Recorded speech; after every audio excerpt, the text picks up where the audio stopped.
All right, last example. Now we're ready to do a power index. So measure the power of voters. So this first one's called a Banzhaf power index. So that's the guy's name. And it measures the power of each voter so we can determine if a voting system is fair to the voters. So we don't want to have voters that have a power of 0 because they would be dummies. They'd have no influence over the election. So we don't want to have, like in electoral college, states that have a power of 0. So we first have to define something called a critical voter. And a critical voter is a voter that if they change their vote from yes to no, then the measure goes from winning to losing.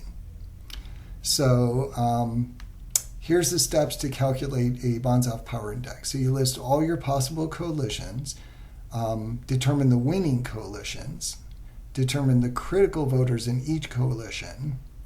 Then you add up the number of times a voter's critical, and then we'll call that C, so that's the sum of the number of critical voters. And then your Banzhaf power index is the number of times each voter is critical out of the total. So let me show you how this works. So we are given a voting system here, 10,863. So the quota is 10. Voter 1 has 8 votes, voter 2 has 6 votes, and voter 3 has 3 votes. And then you'll just set up this table like this. And I'll have the table on the exam. And you'll just have to fill in the pieces. So the possible coalitions, you could have coalitions that have one voter. So voter 1 all by itself can be a coalition. Voter 2, voter 3. Then you could have 2 voter coalitions. So you could have voter 1 teaming up with voter 2, or you could have voter 1 teaming up with voter 3, or you could have voter 2 teaming up with voter 3, or you could have all 3 voters acting together, voter 1, voter 2, and voter 3. And then let's look at the weight of the coalition. So that's the total number of votes. So voter 1 has 8 votes. Voter 2 would have 6 votes all by itself. Voter 3 would have 3 votes all by itself. 1 and 2 together here would have 8 plus 6, 14. 1 and 3 together would have 8 and 3, 11. 2 and 3 together would have 6 plus 3, 9. And then 1, 2, and 3 all together would have 8 and 9, 17. Then we decide, is it winning or losing? Well, our quota is 10, so to win you need greater than or equal 10. So 8 is not greater than or equal 10, that's losing. 6 is less than 10, losing. 3 is less than 10, losing. 14 is greater than or equal 10. So that's a winning coalition. 11 is winning. 9 is not, that's losing. 17 is winning. And then determine the critical voters. So if it's a losing coalition, there are no critical voters. You just leave that blank. So there's 3 winning coalitions. So out of voter 1 and voter 2, they've got 8 and 6. So if voter 1 takes away its 8 votes, then we only have 6, and then it would be, the measure would not pass. It would lose. So it would go from win to lose. So voter 1, their votes are critical to keep it winning. Voter 2, the same thing. There's 6 votes out of 14 here are also needed, because if they take away their votes, then you're down to 8. 8 is less than 10. It goes to losing. So they're both critical. With 1 and 3 together, so 1 and 3 is 8 and 3. So if the 1 takes away his 8 votes, you've only got 3 left. So then it'd go down, 3 is less than 10, or 11 here is greater than 10, greater than or equal. So it'd go to losing. If voter 3 took away their 3 votes, you've only got 8 left. Again, that's not enough to stay winning. So both voter 1 and voter 3 are critical.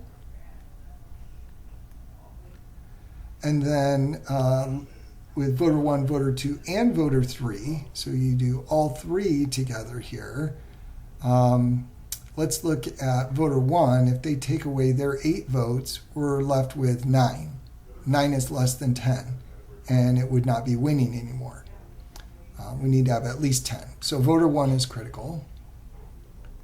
Now, if voter 2 takes away their votes, then we'd have 8 plus 3, 11 left, still winning. So voter 2 is not critical. And then voter 3, if they take away their 3 votes, we've still got 8 plus 6, 14. That's greater than equal 10, still winning. So voter 3 is not critical. So only voter 1 is critical in that last coalition. And then our Banzhaf power index, we write this like this, B for Banzhaf, and then voter 1. And there are 1, 2, 3, 4, 5 total critical voters, so it's out of 5. And then how many V1s are in there? 1, 2, 3. So 3/5, or 60%, 0.6. So it's the number of V1s over the total number of critical. So this is number V1 critical, and then this is total critical. The Banzhaf power index for voter 2, there are 5 total still. V2s, there's only 1 voter 2. It only occurs once. So 1/5 or 0.2. And then the Banzhaf power index for voter 3. Again, there's 5 total. And then voter 3, there's only 1 voter 3 right here. All the rest are different. So 1 out of 5, which is again 0.2. And then notice if you add these up, 3/5, 4/5, 5/5, you get a total of 1, 0.6 plus 0.2 plus 0.2, 1. So those are our power indices. And we can see that no voter has 0 power here. But voter 1 has 3 times as much power as voter 2 and voter 3. All right, let's do another one. So this first part, the different coalitions, that's always the same for Banzhaf. So here we've got here's our quota 12, voter 1, 8, voter 2, 6, voter 3, 6. So our coalitions could be voter 1 all by itself, voter 2, voter 3, 1 and 2, or 1 and 3, or 2 and 3. Those are the 2 voter coalitions, or all 3 could vote together. Voter 1, voter 2, and voter 3. So we add up our votes. So voter 1 just has 8, so that's 8. Voter 2 has just 6. Voter 3 also 6 right here. 1 and 2 together, so we do 8 plus 6, 14. And then 1 and 3 together, so that's this 8 and 6, again 14.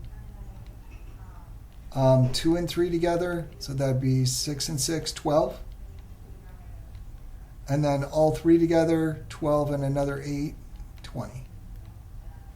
And then win or lose, to be winning, we have to be greater than equal the quota, which is 12. So 8 is less than 12, that's losing. 6 less than 12, lose. 14 greater than equal 12, right? That's winning. 14, that's winning. 12 is greater than equal 12. It's okay if you're equal, that's winning. And 20 greater than equal 12, that's winning. Critical voters, if it's losing, there are no critical voters. And then in these coalitions down here, the critical voters take it from winning to losing. So from at least 12 to below 12. So with voter 1 and voter 2, here, 8 and 6, if you take the 8 away, then you've only got that 6 left. It's now losing. Or if you take the 6 away, you've only got 8 left, still losing. So voter 1 and voter 2 are both critical. With 1 and 3, well, 8 and 6 still, right? If you take the 8 away, you're down to 6, not winning anymore. If you take the 6 away, you're down to 8, not winning anymore. So both voters are needed there. So 1 and 3 are both critical. 2 and 3, so these guys, if you take the 6 away, you fall below 12. If you take the other 6 away, you fall below 12. So 2 and 3 are both critical. And then out of 1, 2, and 3, if we take voter 1 away, we've still got 12. It doesn't go to losing, so voter 1 not critical. Voter 2, we've got 8 and 6 left. That's 14 greater than or equal to 12. Didn't go to losing, so voter 2 is not critical. And same with voter 3. We still got 14 left. It didn't go from win to lose. It was still winning. So no critical voters there. So let's do our Banzhaf Power Index. So for voter 1, total number of critical voters, 1, 2, 3, 4, 5, 6. Counting repeats. And then how many voter 1s? 1, 2. So 2 out of 6. Banzhaf Power Index for voter 2. Again, out of 6 total. The number of V2s we have, 1 here and 1 down there. 2 out of 6 again. And Banzhaf Power Index for voter 3. Total out of 6. Voter 3, 1, 2 of those. 2 out of 6. So each of these is 1/3. So in this weighted voting system, they all have equal power. Even though voter 1 has 2 more votes than voter 2 and 3, in terms of Banzhaf and the way it measures power, they all have the same. Okay, so this will let you do the bookwork from section 7.3, and we will do 7.4 next time.